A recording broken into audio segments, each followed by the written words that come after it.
नमस्कार मंडळी, आज आपण नाश्त्याचा झटपट असा एक प्रकार बघणार आहोत, तो म्हणजेच हेल्दी असा टॅको। लहानांपासून मोठ्यांपर्यंत सर्वांना आवडणारी ही रेसिपी आहे। तर चला मग रेसिपीला सुरुवात करूया। आता इथे मी 2 वाटी गव्हाचं पीठ चाळून घेतलेलं आहे। यामध्ये आपल्याला चवीनुसार मीठ घालायचे। मीठ घातल्यानंतर आता यामध्ये आपल्याला 1 चमचा तेल घालायचे।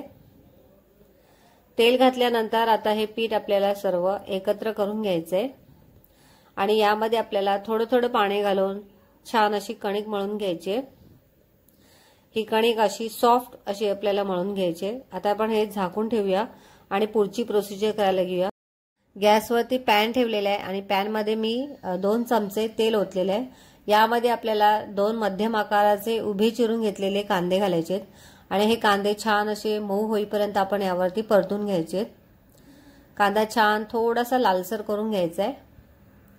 तर साधारण 2 ते 3 मिनिटभर मी मध्यम आचेवरती हे कांदे छान असे परतून घेते।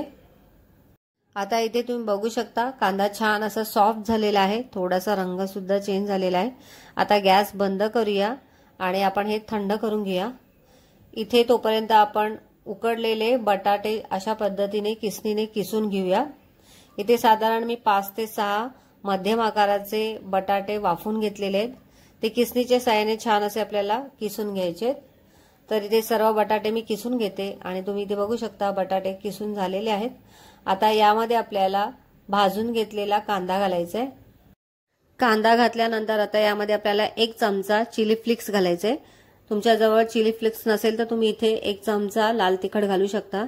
त्यानंतर इथे आपल्याला अर्धा चमचा काळी मिरी पावडर घालायची आणि आता यामध्ये आपल्याला चवीनुसार मीठ घालायचे। आता यामध्ये आपल्याला अर्ध्या लिंबाचा रस घालायचा आहे। जर का तुमच्याकडे लिंबू नसेल तर या जागी चाट मसाला किंवा आमचूर पावडर घालू शकता। लिंबाचा रस घातल्यानंतर फ्रेश अशी आपल्याला कोथिंबीर घालायची आणि आता सर्व एकत्र करायचे। आता हे सर्व मिश्रण एकजीव करून घेतलेलं आहे। आता इथे आपली कणिक पण छान अशी सॉफ्ट झालेली आहे। आता पुन्हा थोडीशी हाताने मळून घ्यायचे आणि आता आपण याचे गोळे तयार करून घ्यायचे।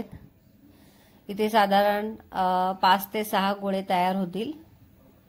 तर आता सर्व एक समान असे मी गोळे तयार करून घेते। तर इथे तुम्ही बघू शकता आपले गोळे तयार झालेले आहेत। त्यातली एक लाटी त्याला थोडंसं पीठ लावून आपण अशा पद्धतीने लाटून घ्यायची।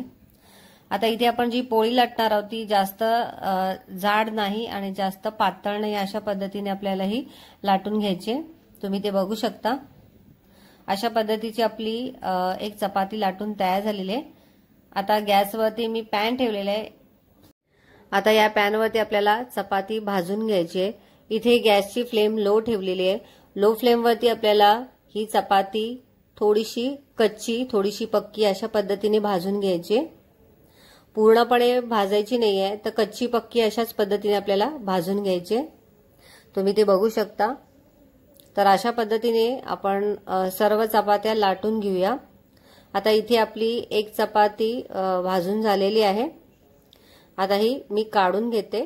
तर इथे तुम्ही बघू शकता एक चपाती मी अशा पद्धतीने थोडी कच्ची थोडी पक्की अशा पद्धतीची भाजून घेतलेली आहे। तर सर्व चपात्या आपल्याला अशाच पद्धतीने भाजून घ्यायच्या आहेत। तर सर्व चपात्या आपण आता भाजून घेऊया आणि तुम्ही ते बघू शकता सर्व चपात्या आपल्या तयार झालेल्या आहेत।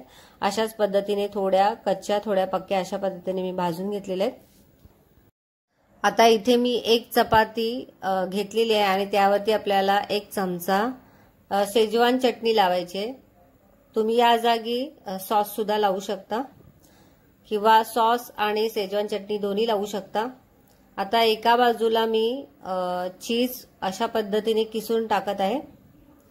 तुम्ही या जागी चीज स्लाइस सुद्धा ठेवू शकता आणि चीज अशा पद्धतीने स्प्रेड केल्यानंतर मी आता आपलं जे स्टफिंग आहे बटाट्याचं ते स्टफिंग सुद्धा एकाच साइडला अशा पद्धतीने मी लावून घेत आहे। तर बघा इथे आपलं स्टफिंग बटाट्याचं छान असं मी लावून घेतल्यानंतर पुन्हा एकदा हे चीज अशा पद्धतीने किसणीने किसून घेत आहे। म्हणजे मस्त असं दोन्ही बाजूने हे चीज आपल्याला खाताना लागतं। तर भरपूर असं चीज घालायचंय। चीज घातल्यानंतर आता आपण ह्याची घडी करणार आहोत। अगदी बरोबर मधोमध अशी आपल्याला याची घडी तयार करून घ्यायची आणि याला असं प्रेस करायचंय। अशाच पद्धतीने बाकीचे टॅको सुद्धा तुम्ही तयार करून घ्या। आता गॅसवरती मी एक तवा ठेवलेला आहे। या तव्यावरती आता आपल्याला हा आपला टॅको छान असा खरपूस असा आपल्याला भाजून घ्यायचा आहे। आता आपण साइडने याच्या तूप सोडणार आहोत। तुम्ही बटर सुद्धा वापरू शकता। तर इथे मी दोन्ही बाजूनी छान असं तूप सोडणार आहे। तूप सोडल्यामुळे आपला जो टॅको आहे तो छान क्रिस्पी होतो, कुरकुरीत होतो। तर अशा पद्धतीने खालची बाजू छान अशी आपल्याला कुरकुरीत होईपर्यंत भाजून घ्यायची। आता तुम्ही इथे बघू शकता आपली एक बाजू छान अशी क्रिस्पी झालेली आहे। आता आपण याला पलटून घेऊया। आता टॅको मी इथे पलटून घेतलेला आहे आणि दोन्ही बाजूनी छान क्रिस्पी झालेला आहे। आता आपण मधल्या भागात पण छान असं आता याला क्रिस्पी करणार आहोत, कारण मधली बाजू अशाच पद्धतीने थोडीशी कच्ची आहे। तर इथे तुम्ही बघू शकता आपला टॅको खालच्या बाजूनी छान असा क्रिस्पी होत आहे। आता हा तयार झालेला टॅको आपण डिशमध्ये काढून घेऊया आणि अशाच पद्धतीने बाकीचे टॅको पण तयार करून घेऊया। तर इथे तुम्ही बघू शकता अगदी पोटभरीचा नाश्ता आपला तयार आहे। लहानांपासून मोठ्यांपर्यंत सर्वांना आवडणारी ही रेसिपी आहे। एकदा ट्राय करून बघा माझ्या पद्धतीने। रेसिपी आवडली असेल तर कमेंटद्वारे नक्की सांगा।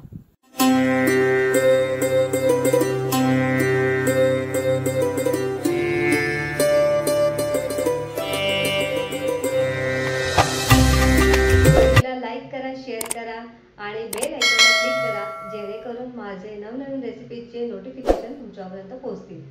रेसिपीविषयी तुम्हाला काही प्रश्न असतील तर डिस्क्रिप्शनमध्ये टेलिग्रामची लिंक दिली आहे, जॉईन करा।